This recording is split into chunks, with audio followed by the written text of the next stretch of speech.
네, 만나 뵙게 돼서 반갑습니다. 방금 소개를 받은 원광대학교 수화측학 교실에 있는 안소연이라고 합니다. 토, 일에 이렇게 양일간 또 이렇게 부스도 참석하시고 이렇게 강의를 또 들으시느라고 선생님들 많이 힘드신데요. 오늘 마지막 타임이어서 조금 빠른 속도로 잘 정리를 한번 해보도록 하겠습니다. 지금 진료실에서 소아 환자 비율이 어느 정도 되시는지는 모르겠지만 일단은 이제 제목이 근간치료 및 이제 소아 관련해서 한번 정리를 해보고자 하는 시간을 갖도록 하고 그리고 이제 그 강의 들으시는 선생님들이 이제 졸업 연도가 다 다르시기 때문에 어찌 됐던 간에 지금 제가 그 현재 수업 받고 있는 학생들이 가장 최신으로 배우고 있는 교과서 위주로 일단 내용을 한 번 더 리뷰 시켜드리는 정도로 구성을 하였고, 이제 마지막에 개인적으로 제가 하고 있는 방법들과 그리고 이제 새로 조금 소개되어서 이제 좀 써보시고자 하는 그런 재료들을 그렇게 구성을 해보았습니다.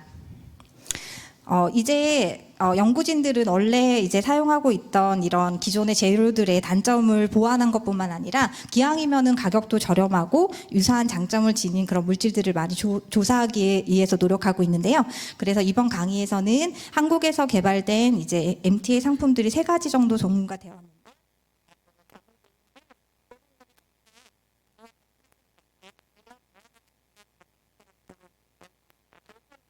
되시는 교과서가 가장 신판 교과서고, 제가 제5판 소아 청소년 치과 교과서를 기본으로 하였고요.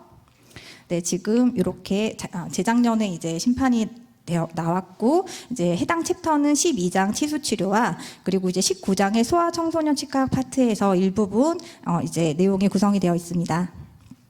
네, 다들 아시다시피 소아치과란 그 과목은 이제 유아에서 10대 청소년을 대상으로 이러한 연령을 대상으로 구강 건강을 제공하고 있는 과인데요. 지금 치과 치료 시에 환자의 협조를 구하기가 어려운 시기이기 때문에 적절한 행동 조절이 필요합니다. 저희가 하고 있는 일은 종합적인 건강관리 예방, 그리고 성장과 발육 및 교환 문제 처치, 그리고 치과 진료실 내에서 어린이 행동 조절과 그리고 이제 좀 가장 큰 파트를 차지하고 있는 거가 결국 치아 우식 치료이며, 이제 치아 우식이 어느 정도 진행이 많이 되었을 때 이제 오늘 같이 얘기해보고자 하는 치수 치료가 이 안에 포함이 되어 있습니다.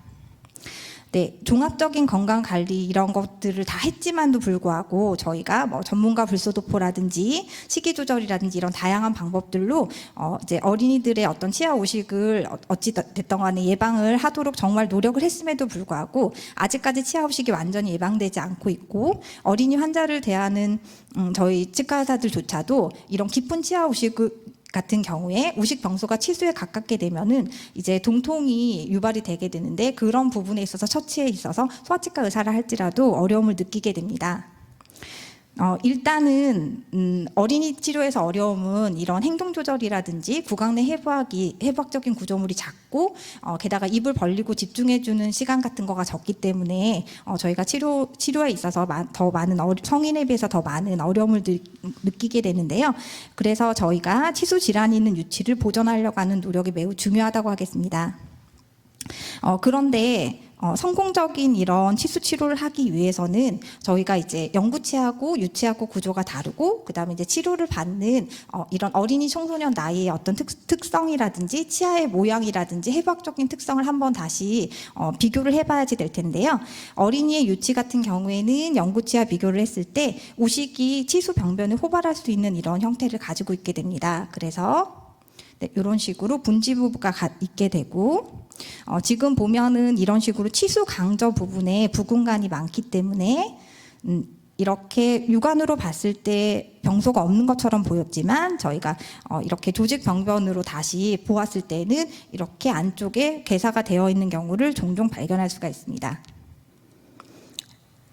그리고 이제 성공적인 근간 치료를 위해서는 이런 유치의 어떤 모양에 대해서도 대충 알아야지 되는데, 계속 영구치를 진료를 하다 보면 사실 유치의 모양이라든지 특히 근간의 모양 형태 같은 거가 이제 구조가 자꾸 기억이 안 날 때가 있습니다. 그래서 전치부나 구치부나 대부분 모두 근간 형태는 치근의 외부 형태를 닮았다고 생각하시면 되고요. 이제 이렇게 해당되는 유치 모양, 치근 쪽을 볼 수 있는 거를 한번 캡처를 해서 정리해 보았습니다. 네, 저희가 이제 충치의 진행 과정은 당연히 1단계에서부터 4단계로 이렇게 이루어지게 되는데요. 이 충치의 진행 과정에 있어서 사실 정확한 진단으로 저희가 치료가 필요한 치아를 감별해내는 것이 사실은 가장 중요합니다. 네, 소아 환자의 근간 치료는 최근 10여 년 동안 이런 새로운 재료라든지 약제들이 많이 개발이 되었고 새로운 치료 개념이 도입이 돼가지고 지속적인 발전이 이루어지고 있는데요. 이번 강의에서는 이제 근간 치료가 필요한 치아를 감별한 후에 어세스 오프닝부터 캐너 필링까지 순차적으로 한번 쭉 리뷰를 하는 것을 목표로 하였고요.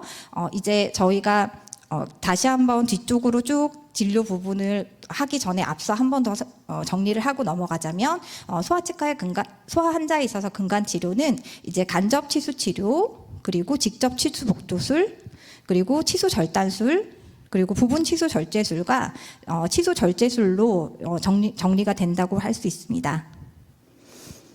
네, 그래서 이제 그 교과서에 나와 있는 그림으로 도야하자면 이런 모양이고요. 그래서 이제 그 충치를 제거를 하면서 치수 쪽으로 근접해 나가면서 계속 뿌리 끝 쪽으로 진행 심도에 따라서 저희가 치수 생활력을 평가하면서 이제 그 연관된 진료를 하는 것입니다.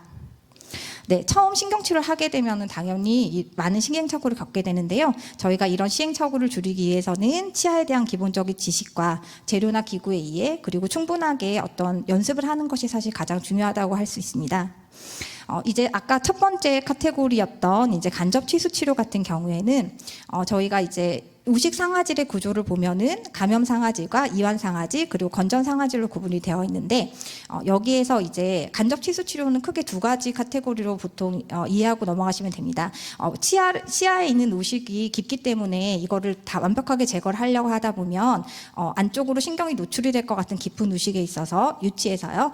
저희가 연구치랑 동일하게 깊은 우식을 조금 남겨놓은 상태에서 위에다가 어떤 재료를 깔고 그리고 이제 어떤 그 2차 상아질이나 3차 상아질 형성되는 시기, 보통 6에서 8주로 알려져 있는 시기를 기다린 다음에 다시 열어서 와동을 형성하고 위에다가 수복을 하는 그런 방법이 이제 전통적인 방법이라면 최근에는 이제 뒤쪽으로 소개시켜드리고자 하는 조금 다양한 그런 새로운 물질들이 소개됨으로 인해서 저희가 이거를 굳이 임상적으로 증상이 해결이 됐다면 간접 치수 치료에 있어서도 와동을 다시 형성하지 않는 방법으로 한번 와동을 제거를 하고 재료를 잘 밀폐를 해주게 된다면 위에 쪽에 수복물을 다시 걷어내지 않고 한 번으로 끝나는 방식으로 변화가 된 것이 가장 큰 과거의 방법과 가장 큰 차이점이라고 보시면 됩니다.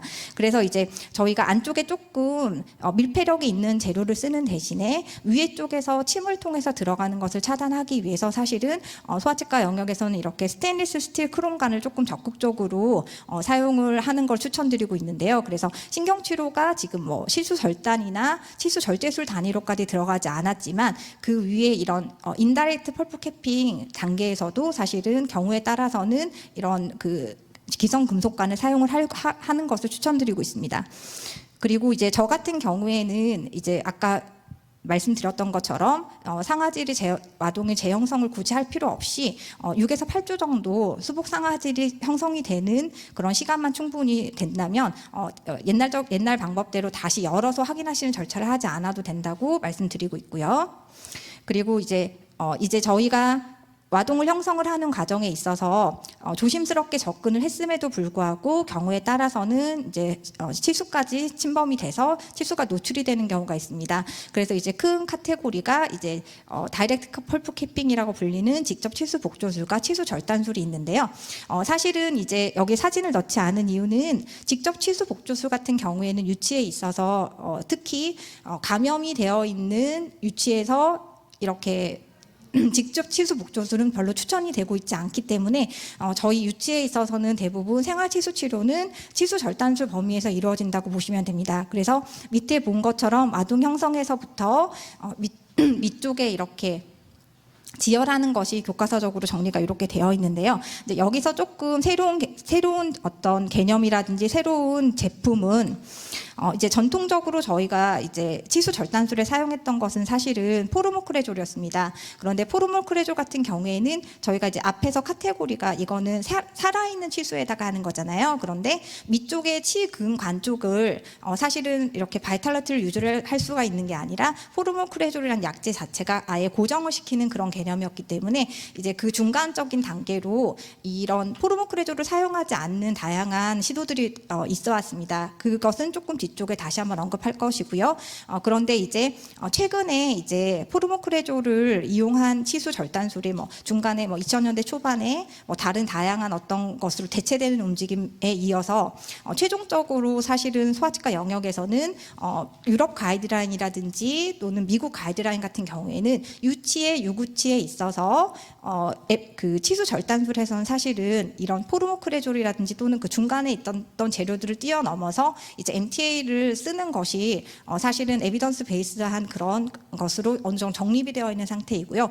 이제 영구치는 아니고 이제 유치에서 있어서는 치수 절단술의 재료는 사실 이제 MTA입니다. 그래서 그 이유는 저희가 포르모크레졸을 쓰든 또는 그 이외 기타 다른 재료를 쓰든 그 결국은 바이탈러티가 있는 치수 상방에다가 이제 위에 쪽에다 코어를 올리게 되는데 코어 머터리얼 자체가 대부분 이제 GOE나 또는 IRM 같은 걸 사용하게 되었습니다. 그래서 생활력을 겨우 이렇게 해놨는데 위에 쪽에 올라가 있는 그런 재료 자체가 이제 완전히 밀폐를 일으키지도 못할 뿐더러 이제 세포에 어떤 자극을 주는 물질을 위로 올렸었기 때문에 그것이 이제 조금 더 그 바이올로직한 그런 재료로 전환이 됐다고 생각하시면 되고, 그래서 이제 MTA가 그것을 치수 절단술에 있어서 IRM을 대체하는 그런 재료로 보시면 될 것입니다. 그래서 포르모크레졸 같은 경우에는 이렇게 이제 조직병력적인 소견을 봤을 때 상방에 이런 괴사층에 염증 세포가 발견이 되는 소견이 있었고요. 그리고 이제 중간에 여러 가지 논의되었던 재료들 중에 저는 사실은 한 2000년 초반부터 10여 년간은 사실은 FC보다는 이 페릭설페이트라고 하는 제품으로 거의 치수 절단술을 많이 해왔습니다. 그런데 이제 페릭설페이트 역시도 결국은 이제 밑에 고정을 시키는 거는 아니고 생활력을 남겨놨음에도 불구하고 위에 쪽에다가 결국은 어떤 세포 독성이 있는 IRM을 덮기 때문에 안쪽에 이런 내흡수가 발견이 되는 경우가 있었습니다. 그래서 이제 제가 사용했던 상품은 이제 아스트리젠트라고 하는 15.5% 페릭설페이트 제품을 사용을 해왔었는데요. 저희가 이제 이게 상품은 지열제로 나왔기 때문에 대부분 보철물에서 진지발 코드 같은 용도로 사용을 하신 제품입니다. 그런데 이제 여기 보시면 액상 형태가 있고 제가 사진으로 찍어서 넣은 거는 겔 형태인데요. 이 겔 형태가 조금 더 농도가 높고요. 그리고 조작하시기가 토미용으로 조금 적절하기 때문에 이제 그 FC 다음 단계로 페릭설페이트를 많이 사용을 했었고요. 그리고 최근에 가장 이제 새롭게 나온 재료는 페릭설페이트가 아니라 알루미늄 클로라이드라고 하는 겔이 있는데 얘도 15%고 상품명은 이런 제품이 지금 유통이 되고 있습니다. 그래서 이제 기존에 있었던 지혈제 같은 경우에는 그 혈액이랑 반응을 하면서 약간 갈색으로 변색을 일으켰기 때문에 이제 그런 거를 극복하는 방향들의 지혈제 상품들이 소개가 꾸준히 되어 오고 있고요. 그렇지만 말씀드린 것처럼 이 지혈제를 써서 밑에를 생활력을 살려놨는데 위쪽에 독성이 있는 재료를 하면 사실 소용이 없잖아요. 그래서 사실은 이제 그 IRM을 대체하기 위한 것들로 이제 MTA가 소개가 됐는데 저도 초반에는 이제 지혈제를 사용을 하면서 위에다가 IRM 대신에 MTA를 쓰는 방법으로 하다가 최근에는 거의 이제 페릭설페이트를 사용하지 않고 MTA로 바로 밀폐를 하는 방식으로 지금 진료를 하고 있습니다. 그래서 지금 보시는 것처럼 기존에 있던 것들하고 가장 큰 차이점은 이 생활치수 상방에다 MTA를 올렸을 경우에 이렇게 3주 정도 경과를 하게 되면은 칼시파이드 배리어가 바로 형성이 되는 거가 조직학적으로 확인이 되고 있고요. 그래서 이제 저도 초반에는 사실 어떤 게 새롭게 소개가 돼도 바로 진료 보던 패턴을 바로 바꾸는 건 조금 어렵잖아요. 그래서 조금씩 해 나가면서 제가 기존에 했던 방법에서 큰 무리가 없는 범위에서 조금 옮겨가는 스타일인데요. 이제 처음에는 페릭설페이트를 조금 병행을 했었는데 최근에는 이제 MTA만 사용을 해도 큰 무리가 없습니다. 그 이유는 지금 보시는 것처럼 MTA가 수입품뿐만 아니라 국내에서 조금 저렴하면서도 질이 좋은 제품들이 많이 소개가 되었으며, 게다가 이제 변색이라든지 아니면 이제 경화 시간이 길었던 단점들을 보강한 제품들이 속속 소개가 되고 있습니다. 그래서 지금 현재 이제 이게 교과서, 저희는 이제 이미 5판 교과서에 이렇게 교과서 상에 MTA 제품을 이렇게 소개를 넣었고요. 그래서 이제 저희 교과서에 있는 사진에 소개된 제품들이고, 오늘 뒤쪽에 하나 더 소개할 제품은 이제 새로 지금 올해 하나 더 새로 출시된 제품까지 그 회사는 세 회사 정도가 국내에서 이제 제조를 하는 업체가 생겼습니다. 그리고 이제 가장 최근 연구들로는 이 부분은 이제 아까 유치에서 치수 절단술에서는 이제 MTA를 써도 돼요라고 저희가 말을 하려면 어느 정도 어떤 임상적인 실험실적인 논문 이후에 임상적인 논문들이 쌓여서 그거를 바탕으로 해가지고 그렇습니다라고 해야 되는데요. 이제 그 이후에 아직 그 정도 단계까지는 오지 않았지만 계속적으로 저희가 지금 연구자들이 많이 트라이를 하고 있는 부분들로는 아까 말한 지혈을 어떤 약제를 쓰지 않고 하는 다양한 방법들, 예를 들자면은 뭐 전기 소작법이라든지 또는 최근에 이제 레이저를 많이 쓰고 있는데요. 레이저를 이용을 해서 지혈을 시키는 방법들, 그리고 이제 기타로 이제 치수 치료제로 이제 항생제가 포함되어 있는 것들이라든지 클로로헥시딘이라든지 이런 것들에 대한 것들이 계속적으로 연구가 되고 있습니다. 아직까지는 이 부분들이 기존에 있는 방법에서 이제 이걸로 더 좋습니다라고 하는 단계까지는 오진 않았지만 이런 연구들이 가장 핫하게 이루어지고 있고요. 그리고 이제 최근에는 이제 뒤쪽에 나오는 상품들이 저희가 조금 술자 편의적인 부분에서 MTA는 뭔가를 또 믹싱을 해가지고 거기다 집어넣어야지 되는데 좀 짜놓으면 좋잖아요. 그래가지고 뭐 레진이나 글래스 아이노머를 그냥 바로 다이렉트로 하는 건 어떨까, 이런 고민들, 그리고 이제 골 형성 단백질에 대해서 조금 연구가 많이 진행되고 있는데요. 이 중에서는 아직 뭐 저희가 아까 말씀드렸던 것처럼 이제 연구가 아직 많이 쌓여 있지가 않아 가지고 이것이 이제 완전히 어느 정도 상용화될 수 있습니다라고 하는 단계까지는 조금 시간이 더 걸릴 것 같지만 어찌 됐던 간에 이런 것들이 많이 논의가 되고 있고요. 그런데 이제 그 레진이나 글래스 아이노머랑 같이 사용하고 있는 상아지 접착제 같은 경우에는 이거는 작년에 제가 게재를 했던 논문인데 이제 이것도 색소 독성이 조금 강한 것으로 결론적으로 나와 있어서 이제 그 MTA보다는 조금 더 추천할 만한 재료는 아니고요.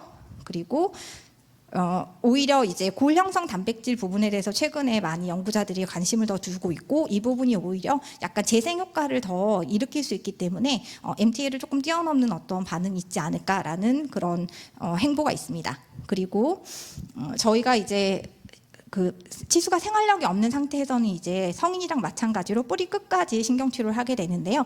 지금 교과서에 실려 있는 것처럼 이제 뿌리 끝까지 근간 치료를 다 완료한 다음에는 그 우측 하단에 보시는 것처럼 이제 보통 상품명 비타팩스로 알려져 있는 순알칼슘 제제를 보통 그러니까 넣는데요. 그 이유는 밑에 있는 연구치가 올라와야지 되기 때문에 흡수를 방해하는 어떤 완전 밀폐성 있는 재료를 사용할 수가 없잖아요. 그래서 상품화되어 있는 이런 제품을 저희가 계속적으로 사용을 하고 있었고요.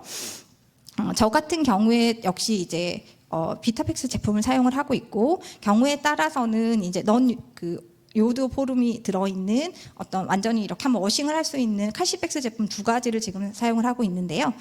지금 보시는 것처럼 아까 처음에 해부학 구조 한 번 더 말씀드렸지만 유치가 사실은 근간 치료를 뿌리 끝까지 치수 절제술을 잘 하기가 사실 매우 어려운 구조를 갖고 있습니다. 그래서 사실은 이런 연구치하고의 가장 큰 차이점은 펄푸를 제거를 하되 저희가 펄푸 제거를 기계적으로 깨끗하게 해내는 거가 사실은 어려움이 있기 때문에 유치는 사실은 저는 NaOCl 이외에 H2O2를 사용을 하고 있습니다. 이 부분에 대해서는 조금 논란의 여지가 있으나 일단은 이제 이런 거품 형성에 의해서 세균이나 유기물을 제거하는 그런 효과에 조금 무게를 두고 있고요. 그리고 이제 경우에 따라서는 치수 개사가 뭐 3단계 이상으로 더 진행이 돼서 조금 상태가 좋지 않은 상태에서는 저는 이제 항생제를 믹싱을 해서 드레싱을 근간 내다가 직접적으로 하는 방법을 추가를 하고 있습니다. 그래서 진짜로 효과가 그렇게 해서 더 있는지는 모르겠지만 예후를 봤을 때 또는 조금 더 꼼꼼하게 제가 세균에 대해서 조금 처리를 했다라는 그런 만족감이랄까요? 그런 것 때문에 그런지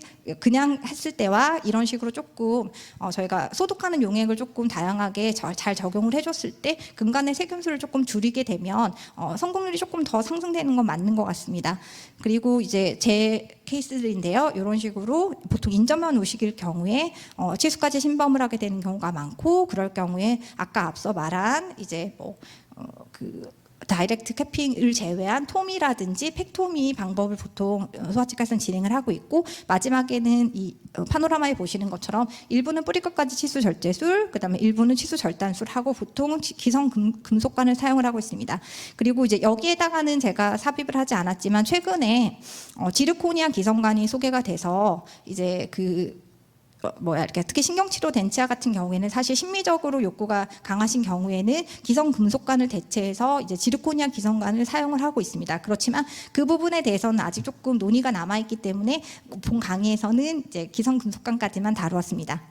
네, 그래서 저 같은 경우에 이렇게 펄펙토미를 세트를 해서 준비를 하게 시키는데요.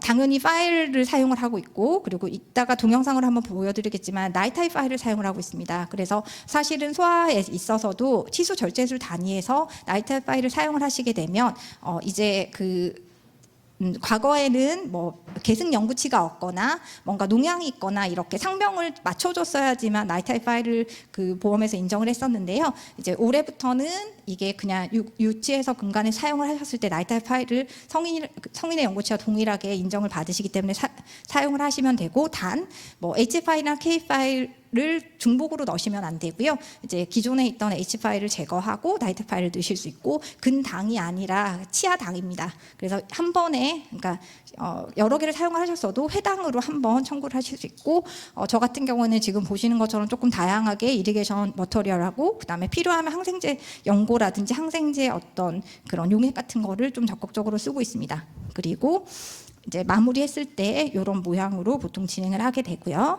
그리고 SSC 같은 경우에는 살짝 엿보시게 제가 미리 준비해 놓는 거를 이렇게 차리게 되는데요. 지금 가운데 보시는 게 트림하는 뭐 시저 같은 거는 흔하게 보실 수 있는데, 이제 오토말레팅이라고 그래가지고 이렇게 교합을 할 때 아이들이 약간 이렇게 울거나 그러면은 물지 못하거든요. 그래서 말렛을 많이 사용을 하고 있습니다. 그리고 시멘은 지금 보는 상품을 지금 쓰고 있고요. 그리고 이제 그 다음 단계로 이제 유치에서의 이제 신경치료는 정리가 됐고, 이제 저희 과에서도 많이 다루고 있는 나이대가 초등학생인데 외상이라든지 또는 상학이나 하학의 제1연구대구치가 나왔는데 우식이 심하게 급속도로 진행이 되거나, 또는 요즘에 이제 MIH라고 그래가지고 저한테 좀 의뢰가 많이 오는 케이스들이 치아가 충치가 있는 건 아닌데 형성부전이라고 저희가 보통 알려져 있는데요. 이렇게 광범위하게 이미 치아가 올라오면서 맹출하면서부터 막 깨져나가고 우식이 잘 생기는 그런 구조를 갖고 있는 아이들이 좀 많아졌습니다. 그래서 이제 의원에서 보신 다음에 그런 경우에 그래도 바로바로 보내주시고 있어서 저희가 이제 초기 처치를 잘 할 수 있는 것 같습니다. 그래서 이제 이렇게 신부의 우식이 가깝게 존재했을 경우에 아까 사실 유치랑 큰 차이점은 없지만 같은 방법으로 처리를 하게 됩니다. 그래서 보시면 요거는 그냥 한번 교과서에 있는 거 넣어봤는데요. 상악 중절치 맹출 시기는 만으로 7, 8세경이고 여기서 맹출이 됐지만 석회화되는 데까지는 한 3년 정도가 공백이 있잖아요. 그래서 석회화 시기는 10세고 완료됐을 때 길이는 한 23mm 정도입니다. 그리고 측절치 같은 경우에는 이제 8, 9세 정도에 나오고 석회화 시기 11세 정도가 되고 길이는 22mm 정도 되고요. 그리고 하악 제1대구차고 상악 제1대구차고 하악 제1대구치도 이제 해당이 되는 치아인데요. 얘네가 더 빨리 나잖아요. 그래서 맹출 시기는 6, 7세경이고 이제 석회화 시기는 90세인데 길이가 이 정도로 저희가 생각을 하고 있습니다. 그래서 이렇게 근간 모양은 이렇게 되어 있고요. 그리고 이제 초기 영구치 같은 경우에는 형태학적으로 근단 부위에서 근간이 넓게 열려 있기 때문에 신경치료를 했을 때 이 부분 좀 주의를 해야지 될 것이고, 그리고 저희가 이제 고의는 아니지만 이제 깊은 우식을 제거를 할 때 조직학적인 특성은 이런 부분들 때문에 치수가 노출될 위험이 상대적으로 큽니다. 그리고 아까 MIH 소개를 했지만 이 시기는 사실은 완전히 석회화가 되어 있는 상태가 아니기 때문에 우식이 빠른 속도로 진행이 되는 특징을 갖습니다. 그리고 모양은 이런 식으로 되어 있고요. 그래서 저희가 치수가 노출되지 않았을 때는 당연히 간접 치수 치료로 아까 유치에서 소개했던 동일한 방법으로 깊은 우식을 제거하고 이제 떼우는데요. 아까 말씀드렸던 것처럼 조금 밀폐력 있는 그런 제품을 쓰시게 되면은 이거를 다시 제거를 하지 않아도 어느 정도 큰 문제가 없는 것 같습니다. 그리고 아까 이제 강의 전에 저한테 어떤 선생님이 질문하셨는데 이제 요 깊은 우식을 제거를 할 때 사실은 저희가 연화된 상아지를 제거하는 방법이 조금 다양할 수 있는데요.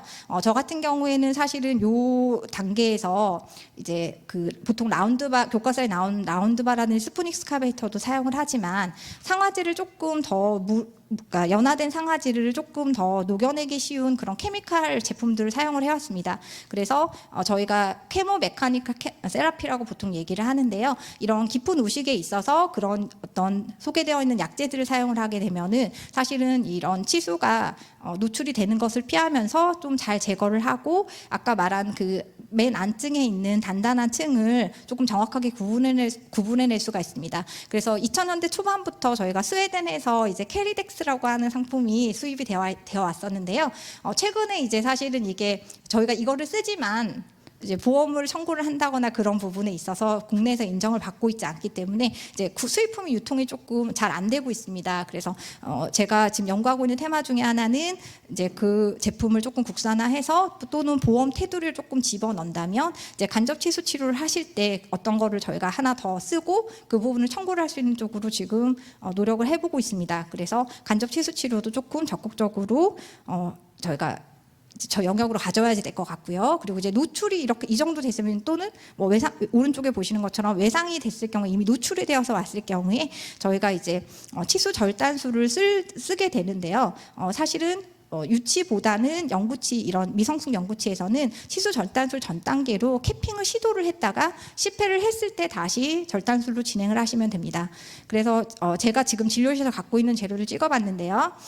이제 상단에 보시는 거가 이제 가장 흔하게 갖고 계시는 다이칼 제품이고요. 그 바로 밑에 있는 거가 다이칼이랑 같은데 광중합되는 제품입니다. 그래서 아까 이렇게 특히 외상에서 핀포인트로 노출이 됐는데 24시간 내에 왔어요. 그러면 이런 식으로 다이칼보다는 광중합형을 쓰면 조금 편리하시고요. 그리고 이제 우측에 있는 위에 쪽에 있는 거는 광중합형 이제 지하이고요. 밑에 있는 거가 세라칼이라고 하는 이제 새로 소개된 그런 제품입니다.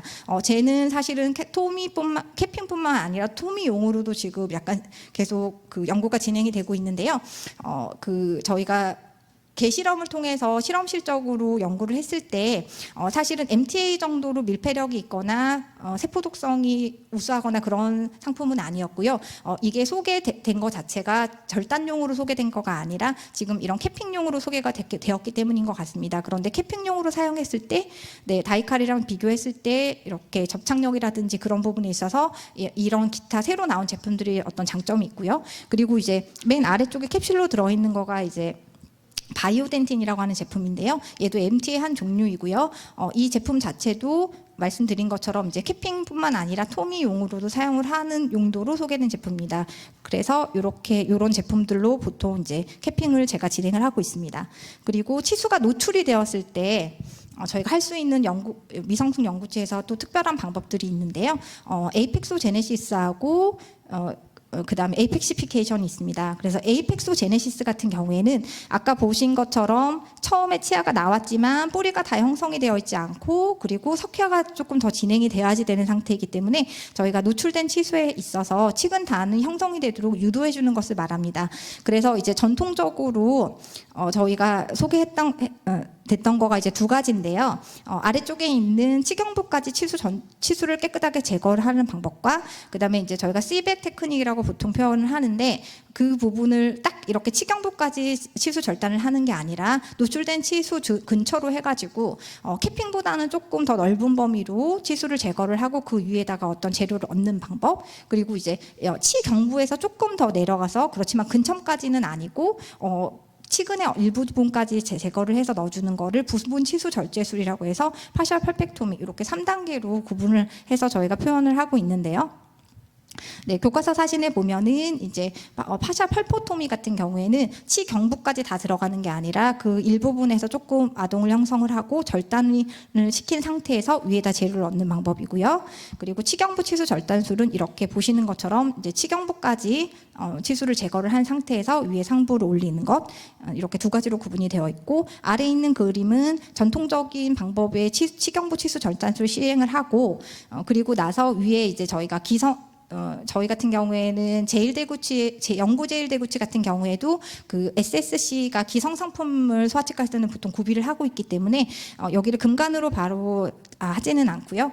이런 기성금속관으로 해놨다가 뒤에 있는 7번이나 5번이 맹출이 돼서 어떤 간섭이 없어진 단계에서 보통 최종 수복물로 넘어가는 방식으로 진행을 하고 있습니다. 그리고 이제 왼쪽에 위아래로 보시는 거는 전치부에 있어서 저희가 미성숙 영구치에서 저희가 이런 치수 전단술을 했을 때 또는 에이펙소 제네시스를 시도를 했을 때 모두 원래 정상적인 구조물로 완전히 밀폐가 될 수도 있고 사실은 아닐 수도 있잖아요. 그래서 보통 그렇지만 어느 정도 실패라고 하지 않고 신경치료가 성공이 돼서 뿌리가 형성이 된 걸로 평가하는 기준이 있는데 모식도에 보시는 것처럼 1, 2, 3, 4번으로 대략 이렇게 구분을 하고 있고, 사실 D처럼 되면 가장 좋겠지만 앞쪽에 A, B, C처럼 형성이 돼도 이거는 신경치료가 성공한 것으로 판정을 하고 있습니다. 그리고 그 부분을 이렇게 조직학 협력적으로 확인을 해보면은 이런 식으로 펄프 밑쪽으로 공간의 어떤 부분이 형성이 된 것을 확인할 수가 있고요. 그리고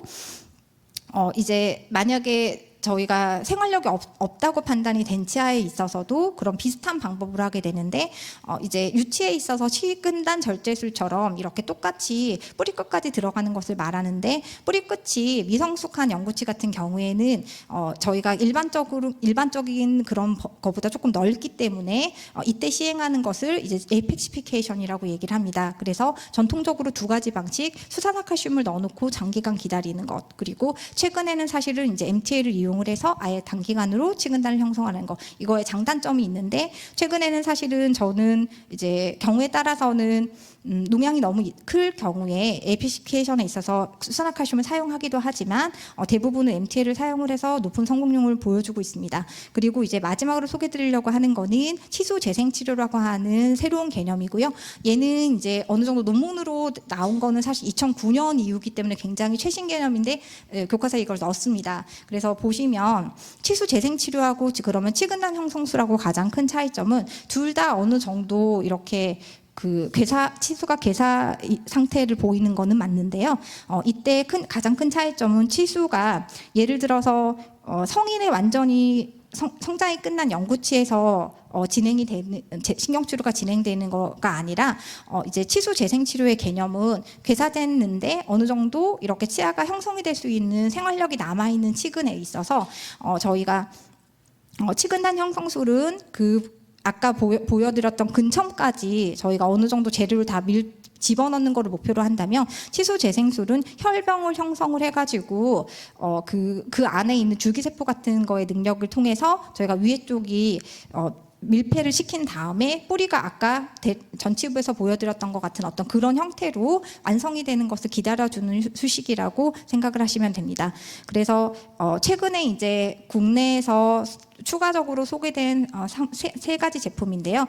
이제 오늘 제가 가장 많이 사용을 하고 있고, 그 다음에 어느 정도 제가 성공률이 제 스스로 이제 나오려면은 그래도 2년 이상이 그래도 걸리잖아요. 그래서 오늘 이제 오기 전에 한번 제가 2014년도에 제가 그 전에 경기도에서 근무를 하다가 저희 같은 재단에서 대전으로 발령이 나서 이제 2년 정도가 딱 됐어요. 그래서 몇 명 정도 했는지 MTA 건을 한번 쫙 정리를 한번 해봤는데 대략 127명 정도를 했더라고요. 그래서 여기에는 유치하고 영구치하고 모두 같이 포함되어 있어 카운팅되어 있는 숫자이긴 한데, 이제 거기에서 상품을 다양하게 적용을 할 수는 없기 때문에 저는 뒤쪽에 이제 소개하려고 하는 이제 올소 MTA하고 레트로 MTA 제품을 주로 사용을 하고 있고요. 그거 이외에도 좋은 제품들로 이렇게 이제 엔도셈 MTA, 그다음에 엔도셈 지르, 그다음에 여기 보면은 이제 마지막으로 이렇게 비타팩처럼 생긴 어떤 시린지로 들어있는 엔도셈실 이런 제품이 나와 있고,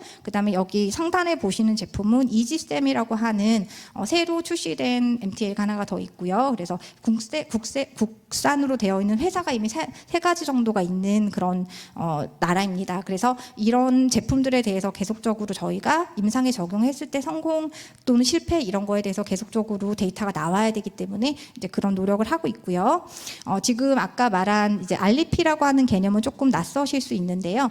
저도 처음에는 이거를 재료를 거기까지 밀어넣어 줄 때 이게 이렇게 밑에 배리어가 없기 때문에 거기에다 재료를 딱 얹히기가 굉장히 어렵더라고요. 그런데 이번에 6월 달에 이제 IADR을 했는데 태국에서 오신 교수님께서 이제 사용하시는 방법을 배워가지고 저도 해봤더니 훨씬 안정적으로 이런 플러깅이 형성이 돼서 소개를 해드리고 싶은데요.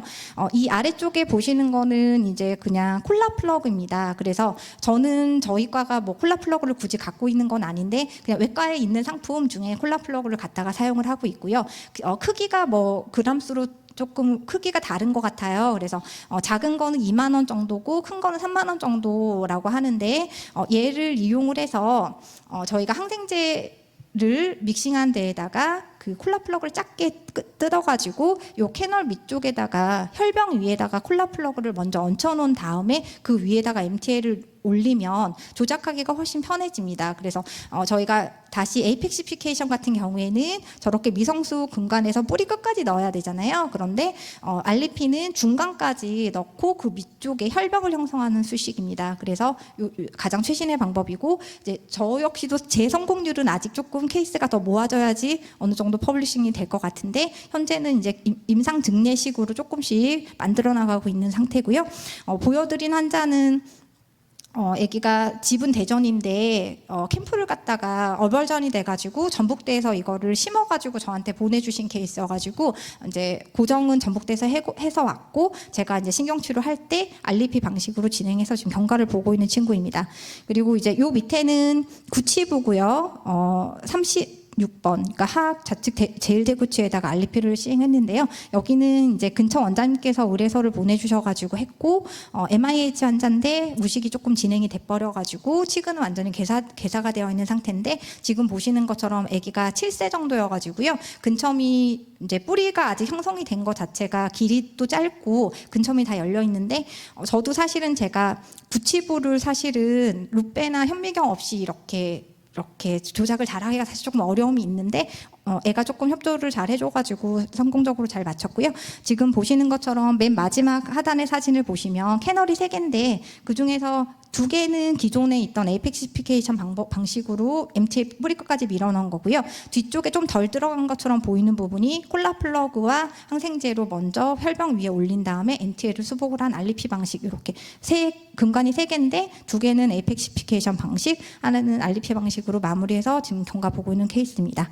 그리고 이제 교과서에 나온 거를 다시 한번 정리해드리면은 저희가 가장 앞니 외상 말고 아예 괴사가 돼서 농양이 생겨 있는데 보통 그 위성성 연구체에서 하는 것 중에 하나가 치외치가 많습니다. 그래서 보시는 것처럼 뭐 4번이나 5번에 컷을 깨져가지고 충치는 아닌데 이렇게 됐을 때 기존에 이제 MTA를 이용을 해서 했던 거가 에이펙시피케이션이라면 뿌리 끝까지 다 채워 넣고 이제 기다리는 걸 말하고요.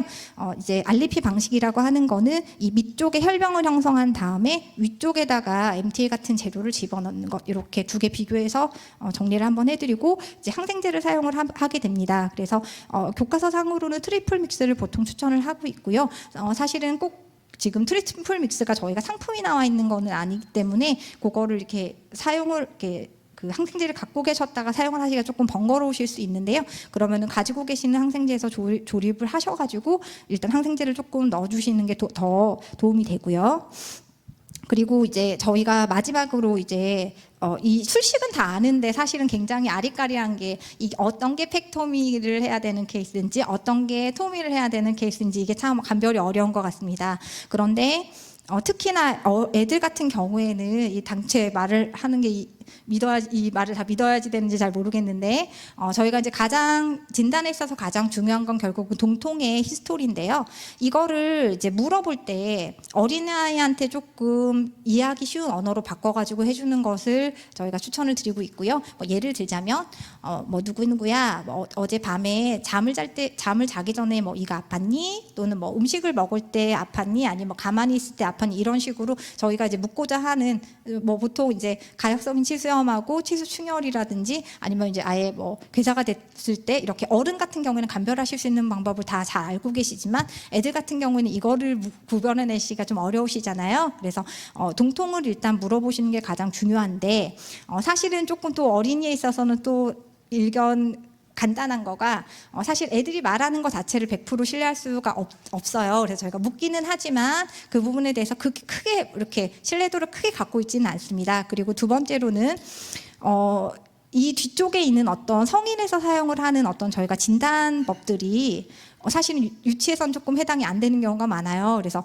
이렇게 건보일이 생겨서 왔는데 아이는 전혀 아프다고 안 하고 이미 건보일이 형성이 될 수도 있고, 그리고 이런 동요도나 타진 반응에 분명히 민감을 할 때도 또 성인에서는 조금 다른 그런 특징을 보이고요. 그리고 특히나 이제 크글씨로 썼는데 EPT나 온도 검사 같은 경우에는 거의 유치에서는 연구치와 다르게 좀 신뢰하기가 어렵습니다. 그래서 이거를 치수 검사를 사실 그닥 저희가 그 전기 치수 검사나 온도 검사를 유구치에서 특히 충치에서 어떤 신경치료 여부의 감별에 크게 추천하지 않는 이유는 이거를 하면서 오히려 약간 공포심이나 또는 자극을 줌으로 인해서 약간 뒤쪽 치료가 더 어려워지게 만들기 때문에 사실은 저희가 더 중요하게 생각하는 것은 치수 노출 시의 치수 상태입니다. 그래서 신경치료가 들어갈 때 사실 그때 판단을 해서 절단술로 마무리할 케이스인지 아니면은 절제술로 마무리해야 되는 건지를 잘 판단하게 하는 눈높이를 갖게 하는 것이 사실 더 맞고요. 이렇게 말에 의해서 앞쪽에서 감별을 하는 건 사실 크게 신뢰하지 않는 결과를 낳을 수도 있습니다. 그리고 이제 더 문제는 방사선을 찍어서 이제 감별을 해야 되는데 찍기도 어렵잖아요. 방사선 찍을 때도 어려운데 방사선 사진을 가지고 저희가 이게 저조차도 이게 병변인지 또는 이게 발육 중인지 사실은 이게 굉장히 혼동이 있을 수밖에 없습니다. 그래서 성인보다 방사선 사진 해석에 있어서도 이런 그 계승 연구치가 있는 구조물 때문에 더 감별이 어렵고요. 그리고 그래서 이제 저는 일단 신경치료를 일단 할 때 제가 드릴 수 있는 팁 몇 가지를 지금 정리를 해봤는데 일단은 해당 치아에 대해서 마취를 잘하는 것이 가장 중요한 것 같습니다. 자, 그런데 뭐가 문제냐? 어린이들 같은 경우에는 체중이 적게 나가기 때문에 국소 마취액을 또 많이 쓸 수가 없습니다. 그래서 저희가 권장 투여량을 항상 기억을 하셔야지 되는데요. 현재 지금 저희가 1대 10만 리도케인을 기준으로 했을 때 저희가 최대 카트리지 수는 저 같은 경우는 이렇게 지금 정리해서 생각을 하고 있고요. 예를 들어서 몸무게가 20kg 미만이라고 하면은 1.5 앰플 미만이 됩니다. 그래서 요거를 과하게 넣지 않도록 잘 조절해서 하는 부분을 되게 그러니까 안 아프게 마취를 잘 하면서도 과용량을 넣지 않게 주의하는 거를 가장 중요하다고 말씀드리고 있고요. 그리고 이제 최근 가이드라인이 지금 10만 말고 1대 20만 리도카인을 조금 더 추천하는 그런 방법으로 지금 가이드라인이 바뀌었습니다. 그래서 이 부분은 이제 아직 국내 가이드라인이 바뀐 건 아니기 때문에 요 구 기준으로 지금 정리를 해서 넣어드렸고요. 그리고 이거는 저희 이제 교실에서 많이 진행하고 있는 그런 공포에 관련된 논문인데요. 사실은 이 주사를 볼 때 가장 공포를 느낍니다. 그래서 주사를 놓을 때 사실은 이런 부분들에 대해서 저희가 배려하고 조금 덜 아프게 마취 주사를 사용하는 방법들도 사실은 생각을 하고 기울여야 될 것 같고요.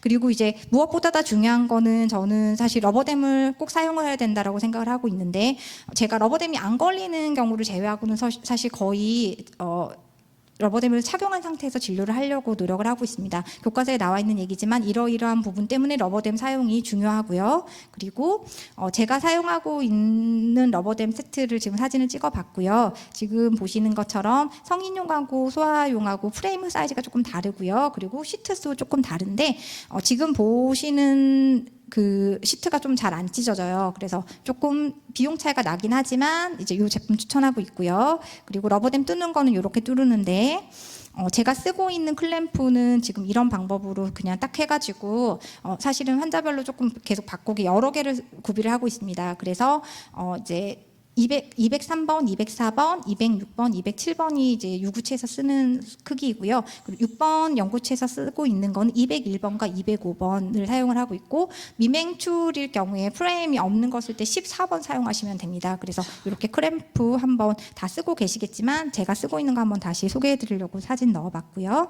그리고 이제 이런 식으로 윙 해가지고 이렇게 넣는 방법들이 있고요. 그리고 이제 간단하게 이제 논문으로 정리가 되었던 증례 위주로 한번 쭉 지금 다뤘던 내용들을 한번 훑어보겠습니다.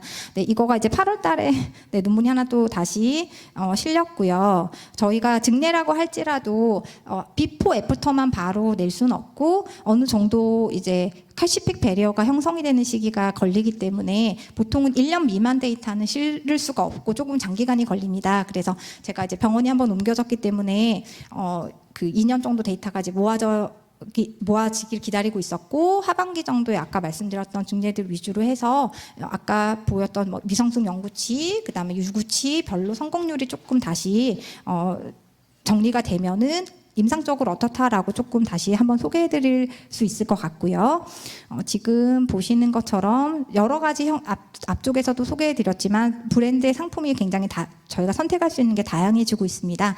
그래서 지금 제가 논문에다가 실었던 제품들은 이제 요 올소 MT하고 레트로 MT라고 되어 있는데 하나는 순방향 충전물이고 하나는 토미용으로 지금 사용을 하고 있습니다. 그래서 특징이 이 올소 MT 같은 경우에는 이제 비스무스 옥사이드를 좀 줄였다고 하지만 그래도 세팅 타임이 조금 길고 그리고 변색이 되는 단점이 있는데요. 그럼에도 불구하고 저 같은 경우에는 전체부에서도 아직은 이제 캐널을 에이펙시피케이션으로 잘 밀어넣으려고 할 때는 제가 잘하려고 해도 너무 빠른 시간에 굳어버리면 사실은 근첨까지 집어넣기가 좀 어렵습니다. 그래서 아직은 올소엠티의 제품을 사용을 하고 있고 사실은 조작을 조금 신경 써서 잘하게 되면은 생각보다 변색이 많지 않습니다. 그리고 이제 토미용으로 보통 쓰고 있는 제품이 이제 레트로 MTA인데 얘는 이제 기존 상품들에 비해서 가장 큰 장점이 이제 중금속을 뺐고요. 그래서 변색이 되지 않고 그리고 빨리 굳습니다. 그런데 이제 빨리 굳는다는 거가 순방향 어떤 그런 충전에 있어서는 또 약간 단점으로 작용할 수 있기 때문에 일단 조작이 조금 잘 되기 전에 연습을 조금 해보신 다음에 사용하시는 걸 추천드리고 있고 그리고 이제 당연히 이런 것들이 일어날 수 있는 거는 치아 안에 그래도 줄기세포가 있기 때문인데요. 이게 저희 애인데 네, 유치 뺐을 때 여기 이 펄프 안에도 줄기세포가 있잖아요. 그래서 이제 키워봤거든요. 이렇게 네, 지금 이렇게 해서 이제 얼려놨고요. 이런 게 들어있기 때문에 저희가 위에다가 밀폐성이 있고 어떤 식으로 바이오한 그런 재료를 넣어줬을 때 계속 뿌리가 자랄 수 있는 것입니다. 그래서 보시면 이제 토미를 이제 조금 소개를 드리고 싶은데요. 사실은 이제 IRM을 대체한다고 생각하시면 되는데 제가 드리는 팁은 재료가 조금 많이 들어가는 게 좋습니다.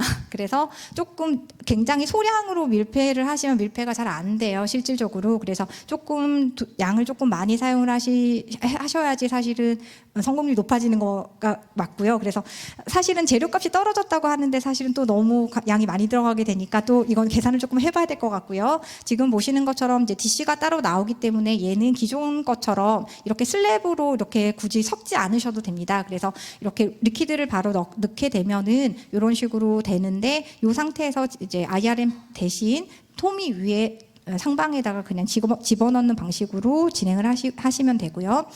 좀 레어 케이스인데요. 외상으로 왔고 지금 앞니 2개가 났는데 아기가 돌쟁이에요. 그래 넘어지면서 왔는데 이렇게 노출이 되어 있는 상태여서 여기에다가도 이제 토미식으로 이제 진행을 해봤습니다. 그래서 보시는 것처럼 이렇게 노출이 되어 있었던 걸 밀폐를 하고 지금 뿌리가 아직 유 전치인데도 형성이 안 된 거잖아요. 얘도 형성이 됩니다.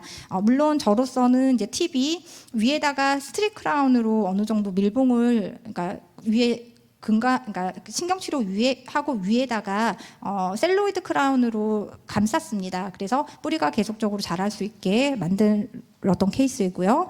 그다음에 이제 조금 나이가 더 올라가가지고 이제 55번에 아프다고 해가지고 왔는데 이제 캐핑으로 마무리한 케이스입니다. 그래서 보시면은 제거를 했더니 뚫렸어요. 그래서 여기 위에다가 이제 MTL로 막고 네, 이런 식으로 밀폐한 상태에서 저는 이제 SSC를 이 상태에서 저희는 SSC를 씌웁니다. 그래서 SSC로 마무리했고요.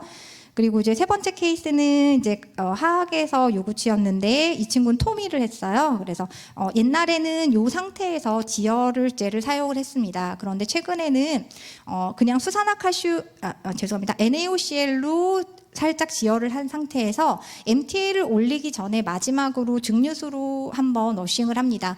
제가 소개해드린 제가 지금 가장 많이 썼던 제품은 증류수를 섞는 제품이고요. 아까 여러 가지 제품 소개해드렸는데 그 중에 하나는 식염수를 섞는 제품도 나왔습니다. 그래서 이제 제조사의 지시에 따라서 조작을 하시면 될 것 같고요. 일단은 저는 NaOCl로 지혈을 한 다음에 그 상방에다가 증류수를 한번 쓰고 그다음에 아까 보여드린 레트로 MTA로 절단수를 하고 있고요. 이렇게 올린 다음에 사실은 옛날 같으면은 요게 레트로 MTA가 굳는데 뭐 한 10분 정도가 걸리는데 이거를 굳었는지 확인을 하거나 또는 뭐 다시 불러가지고 그 다음날 열어가지고 확인하거나 이렇게 했었었는데요. 저는 이제 제 나름대로 그렇게 투비짓을 다 해봤는데 잘 굳더라고요. 경화 강도도 좋았고 그래서 최근에는 이렇게 IRM처럼 여기다가 MT를 딱 올린 다음에 위에 이 월은 코어, 그러니까 GI 코어를 넣고 SSC를 씌우는 거 이렇게 원비짓으로 끝내거든요. 그래서 지금 이런 식으로 제가 사용하고 있는 코어 제품은 이제 이렇게 케탕 몰라라고 하는 제품으로 코어를 넣고 그리고 나서 SSC 그냥 당일에 씌우는 방식으로 진행을 하고 있습니다. 그리고 여기는 이제 영구치에서도 똑같은 방법으로 토미를 할 수 있습니다. 그래서 절단을 한 모습이고 재료를 얹은 모습이고요. 그리고 나서 여기도 똑같이 코어 머터리얼을 넣고 이제 영구치용 기성 금속관으로 마무리하였습니다. 그래서 요거는 이제 절단술 한 직후에 어떤 그 엑스레이이고 이 친구는 이제 팔로우업이 좀 돼가지고요. 치근관이 계속 형성이 잘 돼서 유지가 되고 있습니다. 그래서 3개월, 7개월 네, 이렇게 1년 이상 이제 하면 제가 퍼블싱 하고요. 그리고 이제 요건 좀 특이한 케이스인데 새로 맹출한 14번하고 24번 치아가 이렇게 형성부전이 있어가지고요. 저희가 보통 터너투스라고 알려져 있는데 아무래도 전에 있었던 유구치 상태가 좋지 않았기 때문인 것 같습니다. 그래서 여기를 제거를 했더니 이제 노출이 돼가지고 같은 방법으로 MT를 사용했고 코어하고 SS 씌웠는데 여기는 사실 영구치 14번은 그 기성품이 나오지 않거든요. 그래서 여기는 유치용으로 상하게 유치용으로 기성 금속관을 사용해서 제거를 씌워놨고 예, 경과는 계속 7개월 그다음 뭐 1년 이런 식으로 지금 경과를 보고 있는데 예, 뿌리가 계속적으로 형성이 잘 되고 있습니다. 그리고 이제 그 순방향 충전 이제 레트로 MTA 말고 이제 에픽시케이션 하는 방법입니다. 회사에서 지금 이렇게 캡슐 안에 들어 있고요. 여기다가 정량의 물을 넣은 다음에 혼합을 해서 이 상방에 있는 그 수분을 조금 제거를 한 상태에서 여기를 캐리어에 담아서 집어넣습니다. 이렇게 해서 캐널 안에 집어넣는데요. 저는 이제 전치부 케이스가 많으니까 전치부 같은 경우에 이렇게 하고 제가 처음에 금강 길이를 재눕니다. 그래서 마스터 콘을 GP 콘하고 그다음에 이제 K 파일이나 H 파일 이런 식으로 사용을 하면서 마스터 콘을 이용을 해서 금강 길이를 이렇게 스탑을 딱 준 다음에 그 상태에서 계속 에이펙스까지 다 밀어넣게 재료를 여러 차례를 하는데요.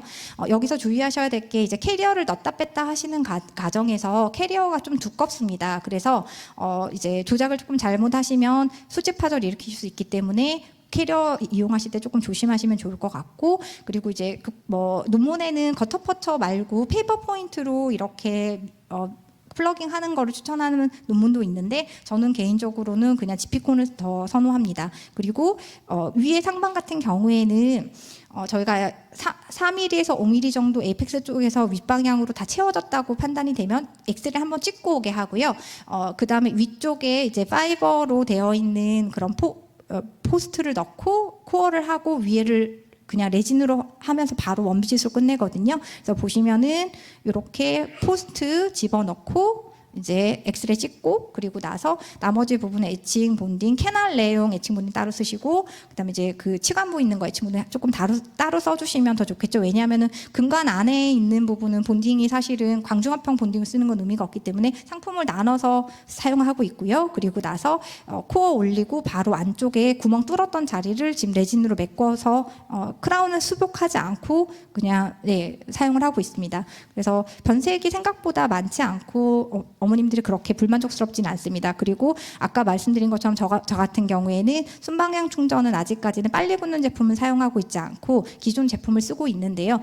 생각보다 변색이 그렇게 많지는 않아서 크라운 하지 않고도 어느 정도 사용하고 있고요. 그리고 이제 이렇게 부러진 게 아주 심해서 노출이 되어 있는 상태에서 왔을 때에도 저희가 같은 방법으로 진행을 하고 있고, 네, 엑스레이 보시면은 이렇게 되어 있어서 아예 괴사가 있었는데 진행을 한 거, 그리고 2달 정도 후에 반대편 치아도 괴사가 있어가지고 또 추가로 신경치료가 들어갔고, 맨 마지막에 있는 사진이 이제 1년 팔로우업 했을 때 사진입니다. 그래서 잘 에이펙시피케이션 잘 돼서 잘 사용하고 있었고요. 크라운은 보철물 하지 않고 이 상태로 쓰는데 큰 무리가 없습니다.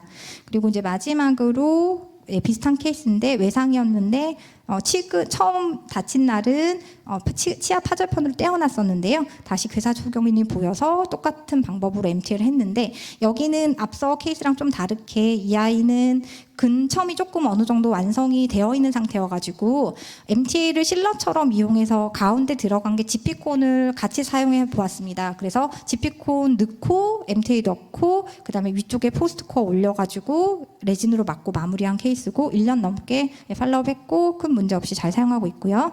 그래서 저희가 이제 토미 같은 경우에 평가하는 방법이 이미 많이 나와 있어가지고 제가 이제 경기도에 있었을 때 했던 친구들을 케이스를 정리를 다 모아서 했더니 전체가 약 30명 정도 환자에서 55개 치아였고요. 해당은 다 외상으로 인한 것들만 모았기 때문에 이런 정도 됐고, 네, 저로서는 대략적으로 제가 체크를 했을 때 제가 관찰한 성공률은 이런 정도가 지금 나왔습니다. 그래서 이 내용은 이제 지금 SCI 투고가 됐고 이제 억셉이 돼서 이 내용으로 지금 이제 게재가 될 예정이고요.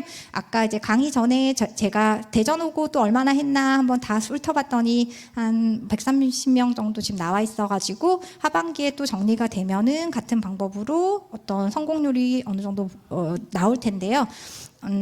제가 사실은 이제 처음에는 약간 정해진 방법으로 하다가 요즘은 이제 사실은 아까 캐핑은 추천하지 않는다고 했으나 캐핑을 해봤거든요. 캐핑을 해봤더니 이제 제가 생각했을 때 차이점은 아까 재료를 조금 더 많이 넣고 적게 넣고의 차이라고 제가 말씀을 드렸던 게, 밀폐력이 있는 재료이긴 하지만 혈액이 완전히 이렇게 지혈이 되는 상태가 아니고 사실 수분이 있습니다. 그래서 캐핑 정도를 했을 때는 경우에 따라서는 지금 실패한 케이스가 저가 나왔어요. 그래서 이제 아까 보신 것처럼 성공률을 낼 때에는 재료를 다 한 거를 수식을 다 섞는 게 아니라 아까 보여드렸던 이제 유치냐 연고치냐 또는 뭐 처음에 외상으로 왔냐 뭐 충치로 왔냐 그다음 위치라든지 뭐 캐핑을 했냐 토미를 했냐 팩토미를 했냐 이런 식으로 다 구분을 해서 저희가 다 정리를 하거든요. 그래서 아마 내년 정도에는 이제 2년 정도 된 재료 가지고 한번 성공률을 한번 더 보여드릴 수 있을 것 같은데, 살짝 미리 말씀드리자면 캐핑은 조금 실패율이 있습니다. 그리고 결론적으로는 그래서 지금 현재 제가 모든 상품을 다 테스트해보지는 않았지만 제가 쓰고 있는 국산 제품 중에 한 회사 거는 현재 성공률에 있어서 제가 써볼만 하기 때문에 소개를 지금 하고, 나머지 제품들도 비슷한 결과들이 많이 나와서 어느 정도 이제 굳이 외산을 쓰시지 않고도 국산을 쓰셔도 될 것 같습니다. 그리고 이제 마지막으로 저희 동영상이 잘 안 돌아가지고요. 그냥 이해하시기 쉽게 동영상 짧게 넣습니다.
모든 치료할 때 다 이렇게 막 그 캡까지 쓰지는 않는데요. 친구는 이제 과잉치 수술이랑 같이 병행한 케이스여가지고 여기는 이제 편집해서 신경치료, 충치치료하고 신경치료 아까 앞에서 쭉 훑어온 거를 어떻게 하는지 보여드리기 위해서 넣었는데 뒤쪽에 마지막에 이제 과잉치 수술하는 케이스여가지고요.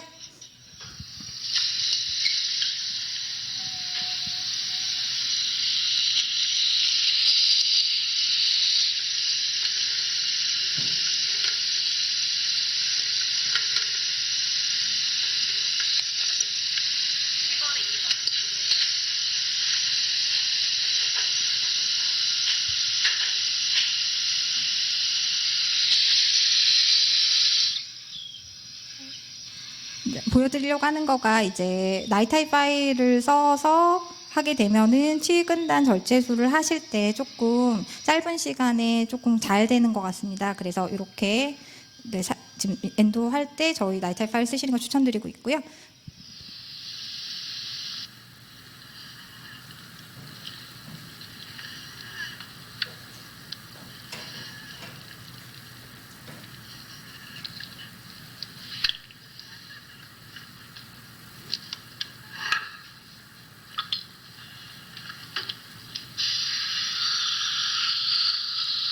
지금 보시는 것처럼 이제 비타팩스 후에 IRM을 넣는데요. 이제 같은 방법으로 IRM을 안 쓰시고 MTL을 쓰시는 걸로 이제 강의에서 소개를 드린 겁니다.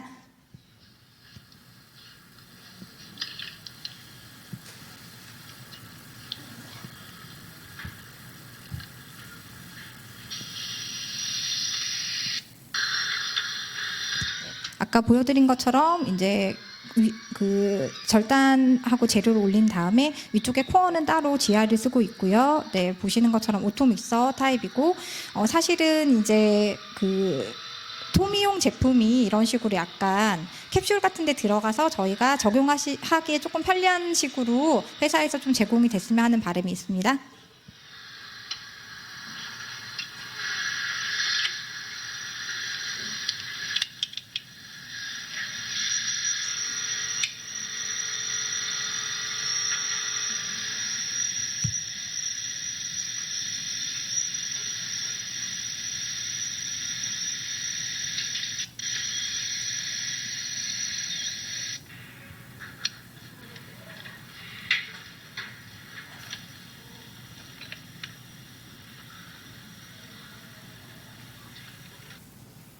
네, 일단은 뭐 도움이 되셨는지는 모르겠고 오랜만에 어린 진료하는 거 보셨을 것 같은데요. 혹시 짧게 질문 있으시면 받도록 하겠습니다.